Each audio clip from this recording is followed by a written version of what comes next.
Hello everyone, and welcome. This is Sifu Amin Jani with another Ask Sifu Amin Jani questions. So as you guys know, Sifu Amin Jani here from energycultivation.com, energy-cultivation.com, that is.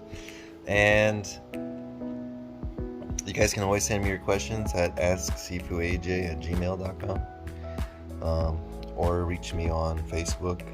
If you have Messenger, it's an easy way to get a hold of me to ask your questions. So today's question is about sun gazing, and so I get often, how do I sun gaze?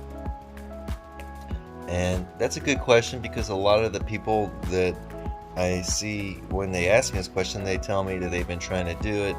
They explain to me a few ways they've been doing it, and some of the ways that people are doing are incorrect. So I felt like it's important to share with you guys because sun gazing is a very powerful practice. It's a very, very, very healthy practice if done correctly. If done incorrectly, it can be very bad for your health.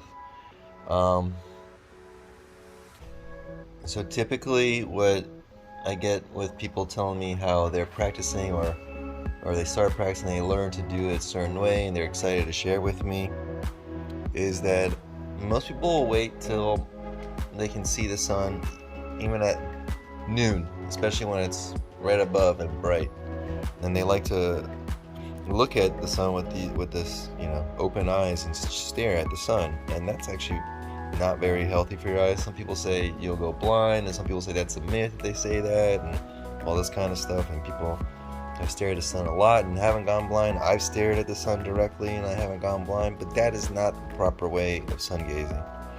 And the old traditions, they didn't wait till the sun was up and at its brightest to stare at it. There's 2 times a day to practice sun gazing, and it's when sun is rising and when sun is setting. And a lot of people will wait till the sun rises enough that it's above, the tree line, for example, and look at it then with open eyes, and that's still, you want to avoid that. What you want to do is catch the sun when it's rising through the trees and find the spot where the light is breaking through, where the sun is breaking through the trees, because the trees will protect your eyes and you'll be able to see it a lot more comfortably, a lot more gently, and it's a lot more safer on your eyes. So when you see the sun rising and it's right there in the tree line, that's when you want to do your sun gazing. And some people, you want to do it also on the sunset. And some people wanted to ask me, how long do I practice this for? Do I do it for a minute? Do I do it for 2-3 minutes? Do I do it for 5 minutes, 10, 15 minutes? Is half hour too much? Honestly, you don't need to do more than 15 minutes a day. And I would build up. I would start, the first day doing a few minutes. If your eyes start to tear and water while you're doing it, don't just keep getting the tears out and keep going. It'll take a few days for your eyes to adjust and to stop the tearing. So you might only be able to do it for a minute the right way. You might only be able to do it then after a few days for 3 minutes, and you might be able to, after a week or so, get up to 5 minutes. It might take you a month or so before you get up to the point where you can do 15 minutes, and that's perfectly normal. But I wouldn't recommend doing more than 15 minutes. It's not necessary. If you do it twice a day, which is recommended, then that's a total of 30 minutes in a day, and that's a lot of energy.